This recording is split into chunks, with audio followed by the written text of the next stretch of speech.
আজ ১ আগস্ট, দৈনিক ২০২৫, দৈনিক কালের কণ্ঠের প্রধান শিরোনাম। দুই কক্ষের সদস্যদের ভোটে নির্বাচিত হবেন রাষ্ট্রপতি।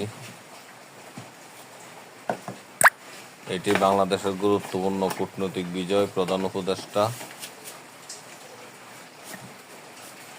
সজাগ থাকতে হবে, ফ্যাসিবাদ যেন মাথাচাড়া দিতে না পারে। জাতীয় নিরাপত্তা ও উন্নয়নে যৌথ উপলব্ধির প্রয়োজন, সেনাপ্রধান। আমরা বৈশ্বিক প্রতিযোগিতায় অবস্থান ধরে রাখতে পেরেছি, খলিলুর রহমান। বাংলাদেশের পণ্য যুক্তরাষ্ট্রের শুল্ক কমে 20%। যুক্তরাষ্ট্রে বাংলাদেশের রপ্তানি বাধাগ্রস্ত হবে না, বাণিজ্য উপদেষ্টা।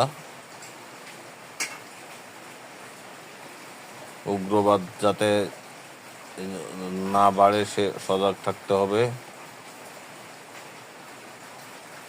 বাংলাদেশি প্রতিযোগী কোন দেশের কত কমলো, শুল্ক কমলো।